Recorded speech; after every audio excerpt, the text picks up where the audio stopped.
Bonjour les enfants! Aujourd'hui, petit conseil.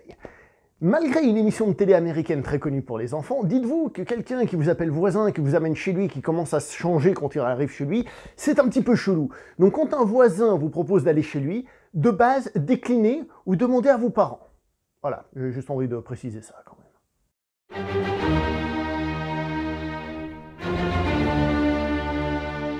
Bonjour à vous cinéphiles, aujourd'hui on va parler d'un film qui s'appelle... je sais pas comment il s'appelle, en fait je vous explique. En anglais il s'appelle A Beautiful Day in the Neighborhood. Ça c'est son titre, ça va, tout va bien. Et en français, je trouve 3 titres. Alors bon, le titre québécois, donc Bonjour voisin, c'est le titre au Québec, on le sait, c'est bien pour eux.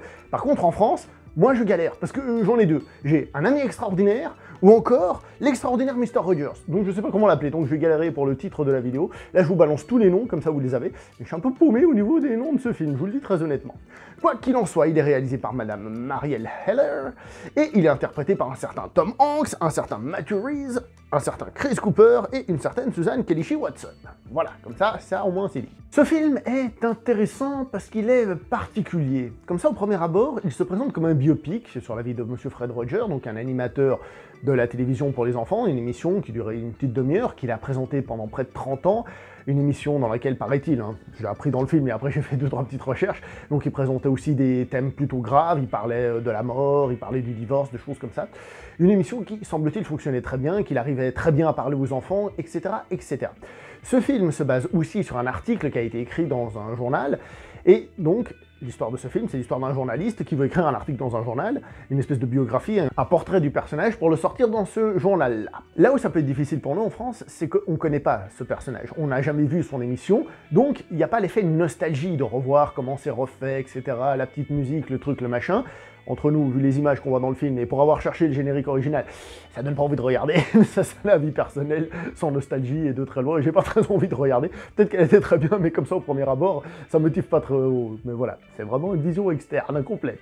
Et pour dire que justement, on n'a pas la nostalgie, on n'a pas cette force-là. Donc il faut que la vie de ce personnage soit intéressante. Généralement, si on fait un film sur la vie de quelqu'un, c'est que la vie de cette personne est intéressante. Qui plus est, on est au cinéma, donc si elle n'est pas intéressante, on va la rendre plus intéressante pour que ça colle mieux au cinéma, on va omettre peut-être des détails, on va simplifier, enfin bref, on fait un travail d'adaptation pour que ce soit cinématographique. Donc oui, il peut ne pas y avoir la nostalgie, mais on peut quand même nous raconter une bonne histoire. Semble-t-il que l'histoire de ce monsieur, en tant que telle, elle n'est pas hyper intéressante.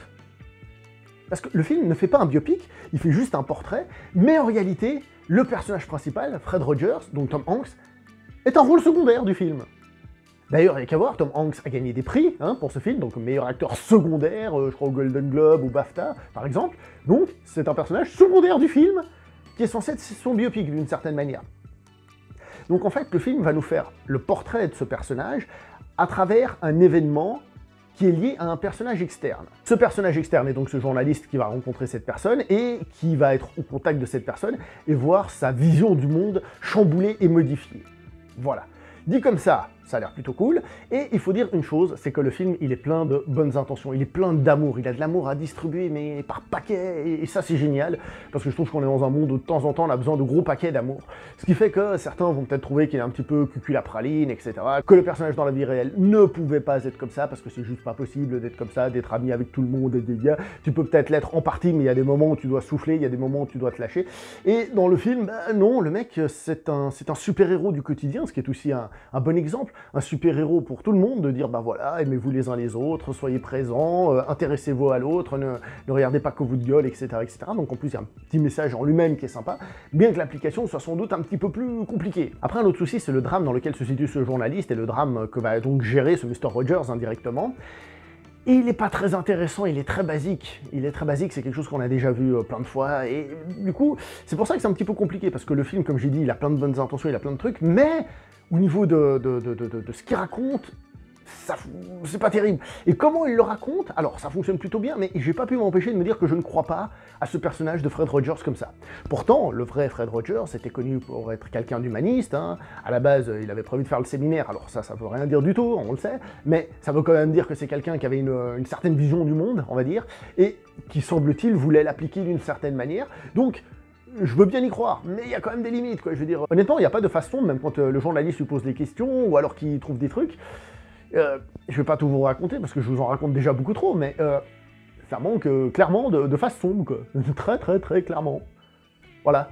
Après, le film, il aurait pu être sauvé par quoi? Par la mise en scène, par la musique, par... ouais, mais non, pas spécialement. La mise en scène est... Alors déjà, la production design, on sent que le film, c'est pas un film à gros budget, c'est un petit truc qui, au début, m'a fait un peu mal aux yeux. Non pas les décors, parce que l'émission, par exemple, elle est tournée avec des décors à l'ancienne, tout ça, c'est tout à fait normal, mais il y a un côté un peu fake, un peu, voilà, un peu low budget du film qui ressort beaucoup. Peut-être une certaine qualité de caméra aussi sur certains plans. Comme j'ai dit, je parle pas juste de l'émission, tout ça. Ça, c'est normal, ça fasse vidéo. Ça, c'est pas de ça que je parle. Je parle pas de faire vidéo, je parle de faire cheap. Et niveau coup de caméra, oui, on voit bien qu'une fois, bon, il y a une caméra qui suit le personnage, etc. Une espèce de petit plan séquence, enfin, sur un plan un peu plus long, quoi. Mais je suis pas sorti de là en me disant, waouh, c'est fou, c'est grandiose, non. Voilà, désolé. Attention, je dis pas qu'elle est mauvaise, la mise en scène d'un point de vue caméra, hein, mais je dis juste qu'il n'y a pas une valeur ajoutée spécialement grande là-dedans. Et les acteurs, eh ben, on a monsieur Tom Hanks, qui est très bon, surtout qui fait un travail de mimétisme. Un travail de mimétisme, comme j'ai dit, que nous, on connaît moins, j'ai essayé de regarder, ça a l'air très bon, et c'est vrai qu'il a une espèce d'aura, une espèce de petit truc. Il a cette petite magie, quand il regarde la caméra, quoi. À un moment, il regarde un personnage, et en fait, il regarde la caméra comme ça. Et tu vois qu'il te regarde toi, spectateur. Là, il y a des petits trucs, justement, d'ailleurs, dans la mise en scène, et là, il y a un petit truc, parce que tu sens cette petite magie légère.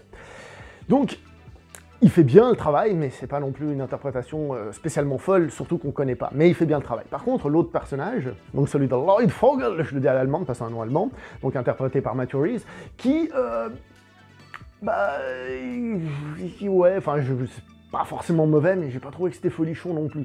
Je vais être honnête avec vous, ce film, on enlève Tom Hanks de l'équation, et c'est un film qui, pour moi, passe inaperçu. Parce qu'il est beaucoup trop simple dans sa construction, beaucoup trop simple dans sa mise en scène, et même en ce qui nous concerne, le personnage qui est décrit ne nous touche pas, nous ici en Europe, hein, en France, mais qui plus est, il n'est pas spécialement développé, comme s'il n'y avait rien à raconter sur lui en tant que tel. C'est plus l'image qu'il donne que ce qu'il était vraiment. Je dis ça, je ne sais pas qui il était réellement, mais voilà. Est-ce que ça en fait un mauvais film pour autant? C'est là que c'est compliqué, parce que, comme j'ai dit, c'est quand même un film qui dégage beaucoup d'amour, comme j'ai dit, et un amour qui fait du bien à ressentir, comme j'ai dit, à nous spectateurs, et aussi, finalement, à transmettre. C'est un message qui fait du bien. Et on a tous envie d'avoir un ami comme Fred Rogers. Et on a tous envie d'être un peu Fred Rogers pour nos amis. Et ça, je trouve que ça, le film, c'est très bien. Mais c'est un tout petit peu quelconque. J'ai plus l'impression évidemment, hein, n'étant encore une fois, j'ai pas vu la série, enfin l'émission ni quoi que ce soit, que ce qu'on a essayé de faire, c'était de recréer la magie de Fred Rogers pour la remettre au goût du jour et dire, vous vous souvenez de lui? Rappelez-vous comment il était. Soyez comme lui. Voilà. Donc, est-ce que c'est un film que je conseille? Honnêtement, je ne le conseillerais pas au cinéma, moi, personnellement. Il est sorti aux États-Unis il y a longtemps. Est-ce que nous, ils vont encore le retarder ou est-ce qu'ils vont simplement l'annuler en VOD et tout ça? Ça va être compliqué. Difficile. Cependant, je pense que le film va plaire à beaucoup de gens qui sont très sensibles, qui vont avoir besoin justement de cette chaleur qui va arriver, puis leur caresser et leur faire du bien. Moi, par exemple, le personnage de Lloyd Vogel, je me suis identifié à lui sur certains points, mais bon, après, ça m'a pas spécialement touché sur ces points personnellement, mais le film a quand même cette gentillesse qui est importante. Je l'ai déjà assez dit, mais je pense que c'est vraiment le truc du film.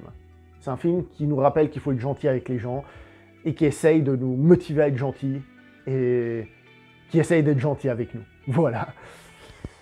Je vais m'arrêter là pour cette vidéo. N'oubliez pas de liker, commenter, partager. On se revoit prochainement pour une prochaine vidéo. Jusqu'à là, portez-vous bien et ciao tout le monde.